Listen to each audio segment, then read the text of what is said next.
Hi, hello. Today, you and I are going to be sewing the cherry top, which is one half of the farmer's market set. If you are looking for the heirloom skirt tutorial, that is a separate video. Today, we are going to be working on the cherry top, which features some underbust gathering, a fully open back with a nice little arch. It has some ties to close it, and we are going to be using some fun techniques like the burrito method. If you've never used it before, don't worry, I'll walk you through all the steps. And if you already have done the burrito method, it might be a nice little review.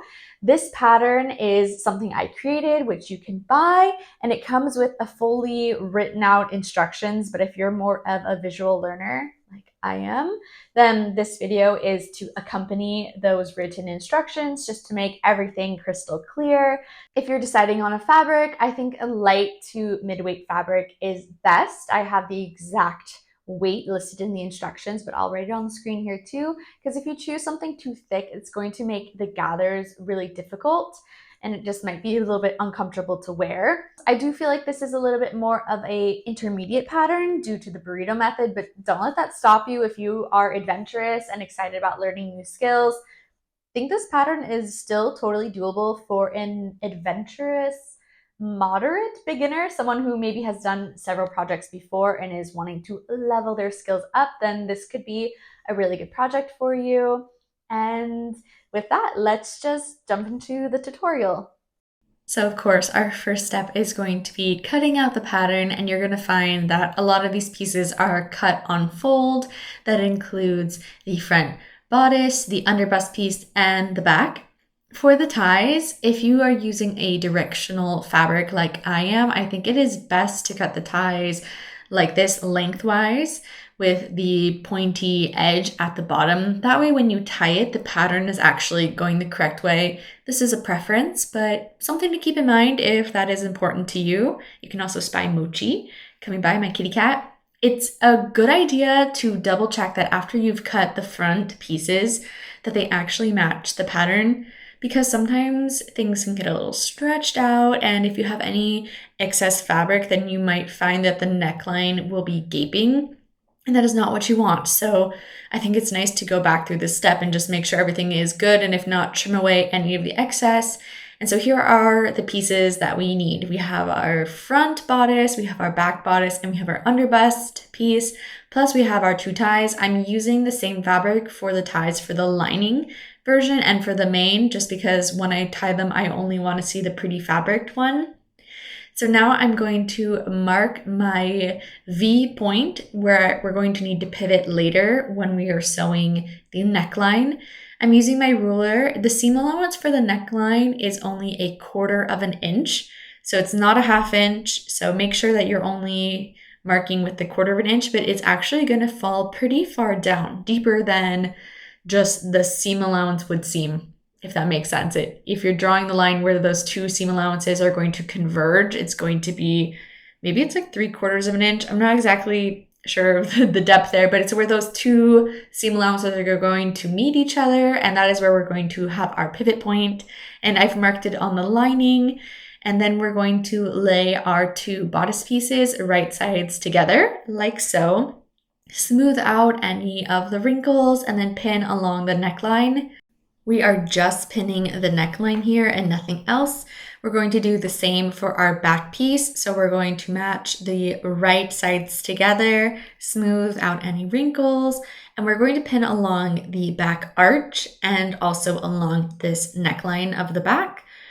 And we're going to sew all of this using a 1/4 inch or 6mm seam allowance. So this is going to be smaller than the seam allowance we're using for the rest of the pattern. This is the part where we are going to pivot. This is our front piece here. So I got to that point that we marked before. So this is where those two seam allowances are converging. So once I get to that point, I leave my needle in, lift up my presser foot, pivot all the way around, and then I'm going to sew back up to the shoulder again. And then I'm going to sew the back neckline and the back arch using the 1/4 inch 6mm seam allowance also. And then once you've done that, we're going to trim half of the seam allowance away. So I'm going to end up with just about 1/8 of an inch of seam allowance remaining. And you're going to also want to clip into that V so that everything has the ability to flip nice and easily once we take everything to the other side. Same goes for our back piece. We're going to trim away the neckline and the back arch, trim away half of that seam allowance. This is just going to make everything a lot easier to flip. And in order to flip our back piece, you're going to go through the tunnel we've created between the arch and the neckline and pull the other side through, and then you're going to be able to flip our back piece and have just the right sides facing out. You can press everything with your hands right now, but we are going to take this to the iron and press all the seams that we've just sewn. Do this for the front as well. We're going to take the front and just flip it over the neckline. You can press it with your hands again, but we'll take this over to the iron and press everything nice and smooth. Next up, we're tackling the shoulder seams. So to do this, we're going to lay the back piece on top of the front piece, right sides together. And then we're going to open up the shoulder area so that the main fabric pieces are touching each other, right sides together, and the lining are touching right sides together at that shoulder area. You're going to want to try to open up the seams that we've just sewn so that they're nice and open, and you can stack the seams on top of each other and try to pin so that those seams are nice and aligned with each other. And once you do that, you can also pin just along the rest of the shoulder area. Do that on both sides. And then we're going to sew this with a 1/2 inch seam allowance, or about 1.3 centimeter seam allowance.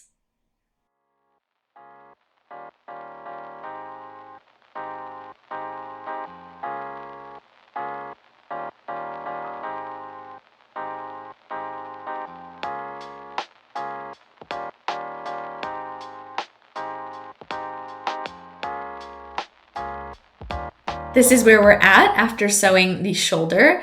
It is kind of just one lump of seam allowance facing one way. You can see here that it is perfectly stacked. We have our neckline seams stacked on each other.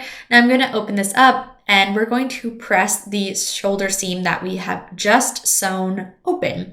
This is nice because it helps reduce bulk, and for our next steps that we're about to do, which include the burrito method, the least amount of bulk that we can have, the better. So go ahead and press those open.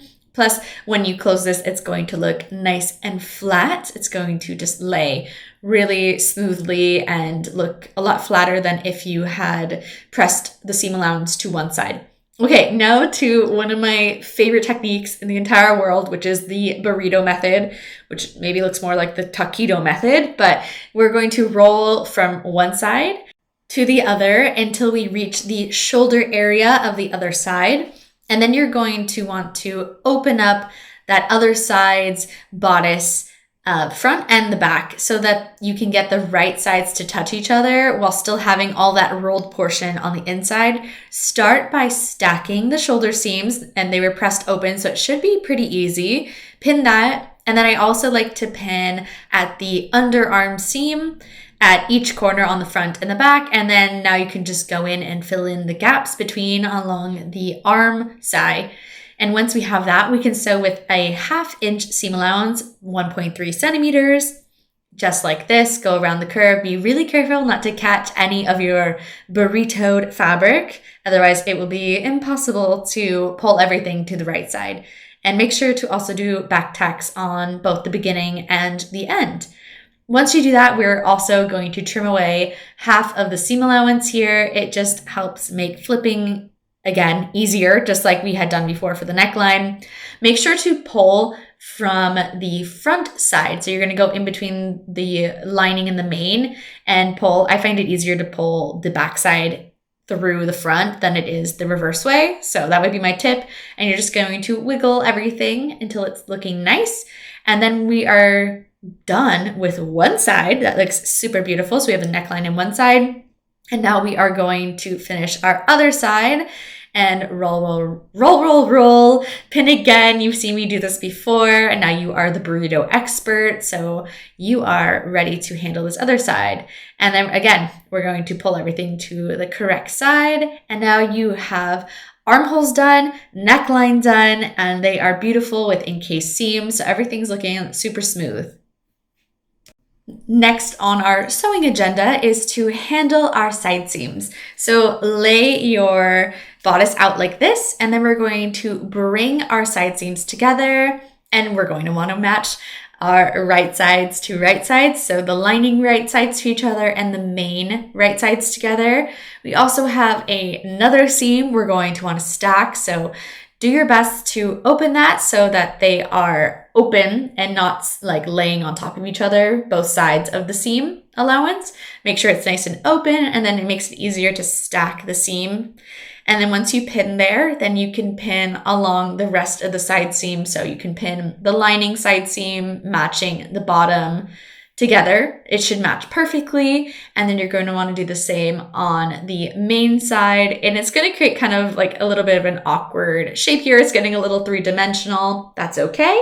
And we're going to repeat that on the other side seam. And once that is done, you can bring that over to your machine and sew with a 1/2 inch, 1.3 centimeter seam allowance. You may need to do a little bit of pivoting once you get to the conjuncture between the main and lining. It's like the teeniest little pivot. So I put my needle in, lifted up, and pivoted the tiniest little bit. Finish sewing, back tacks and all, always important. And then now we have our side seams, which means we are just rolling through, creating this pattern. I really like sewing this. I feel like it's really fun and satisfying and pretty quick to sew. And there's like the steps really bring it together super quickly. Anyways, now we can go ahead and press this seam open. I didn't press it right now. I'm just showing you it's looking like a little bulky, but here's to prove that the seams are looking good. Give this a press. We love pressing our seams open. It just helps everything lay super nicely. And once you do that on both of the side seams, we can move on to our next step.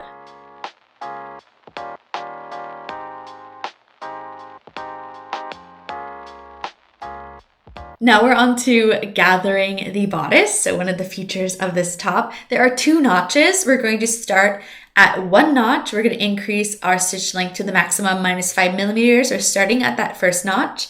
We're going to sew all the way over to the other notch. So all the way past their center front along that curve, we're going to get to that other notch on the other side. And then we're going to leave our needle in, pivot, and then sew 2 stitches up, 1 and then 2, and then pivot again and sew back parallel along the stitches that we just created. Don't worry if this extends a little bit past the 1/2 inch seam allowance that we have if these stitches are a little bit further in, because we can just seam rip them after we're done sewing the rest of our top. But once we get back to that first notch, you can leave long thread tails. So it's going to look like this, 2 parallel rows of stitching, except with a little U-turn at that other notch. And I like having just the thread tails at one end. I find it's just a little bit easier to manage. There's no threads or things running off the other end. You're not losing your gathers off the other side. But if you prefer to do 2 rows of parallel basting stitches, go for that. Just use whatever you're comfortable with. And we're going to gather right now, but we will double check that this is the correct amount of gathering after we've sewn our underbust piece and ties. You are happy with the level of gathering, you can put a pin and kind of do a figure 8 to lock those gathers into place. For now, you can then kind of wiggle the gathers to equally distribute them. And then we are going to sew our underbust piece. So grab the underbust and the ties, and we're going to want to match those right sides together along their side seams. So you'll do it for the front. It's going to have those 2 ties.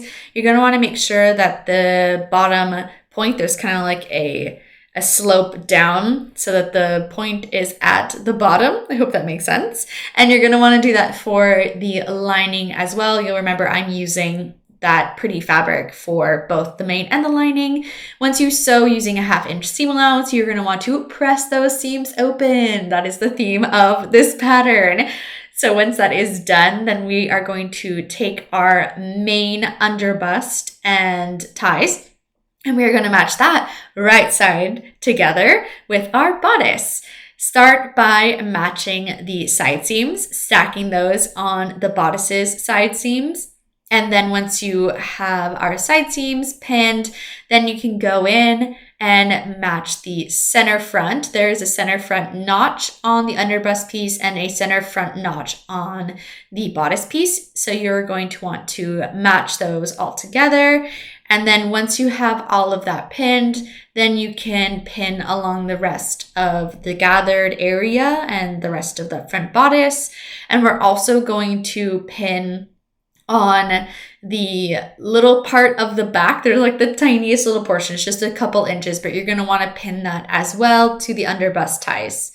And once you have all of that, we are going to sew this. It's up to you, but I like to sew this with a little bit less than regular seam allowance, kind of like a basting stitch, except I'm going to sew with regular stitch length, but I'm going to sew it within the seam allowance, so just shy of a ½ inch. Maybe like 3/16 of an inch, just to have this in place before we add in our lining.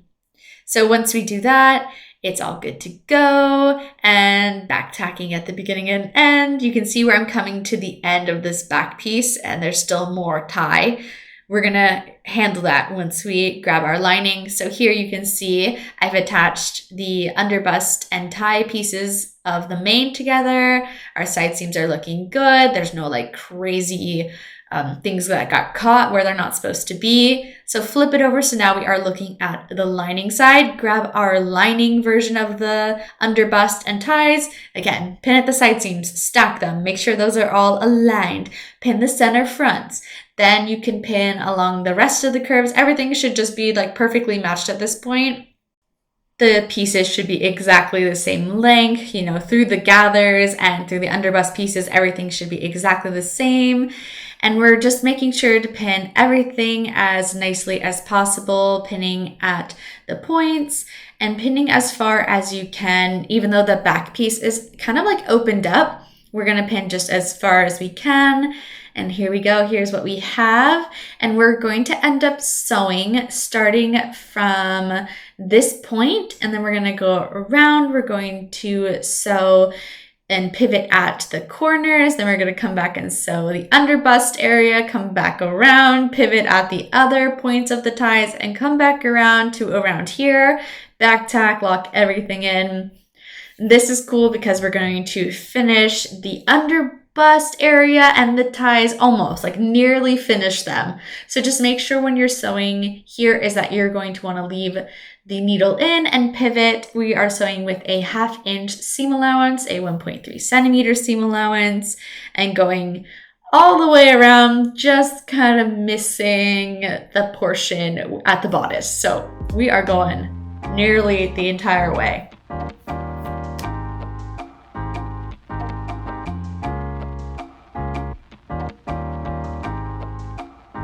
Amazing. Now that we have that all accomplished, I like to trim away some of the corners of the tie. I start by chopping off the sharpest part of the corner, then I kind of grate it so it's a little bit smoother. I also trim off that short end. Again, I'm kind of creating more of a smoother transition. I find this helps it be pointier and nicer when we end up flipping it. But before we can flip everything, we have one more burrito that we need to make together. So we're going to roll our bodice inside of the underbust area, match those pieces right side together, the underbust pieces, pin at the side seams, pin at the center front. The only thing here that we need to remember is that we are going to not sew it all closed. We need to leave a little opening of a few inches, probably like 4 or 5 inches open, so that we're able to pull everything from the inside to the outside so you can see all the prettiness come through. So I like to mark this with some double pins, or you can just remember, but I like to put 2 pins right next to each other so I know where to start and stop sewing. Again, using a ½ inch, 1.3 centimeter seam allowance, and make sure to really back tack at those pins so that that area is really reinforced and is not weaker, because we are going to be pulling a bulk of fabric through that area and you don't want things to just like snap.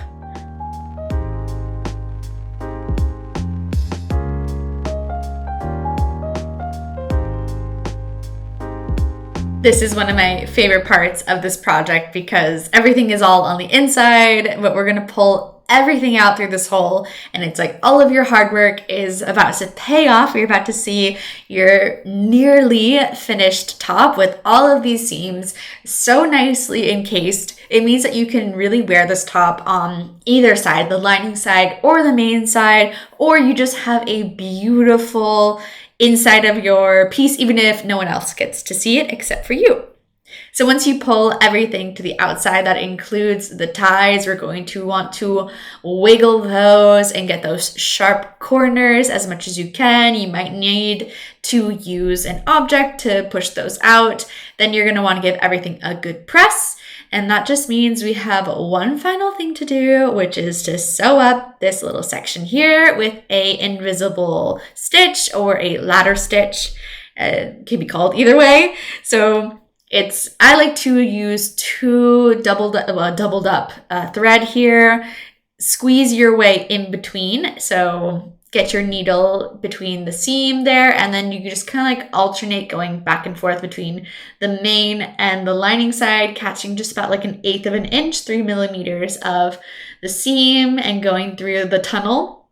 And then once you have done all of that, you can tie it off and your top is going to be completed.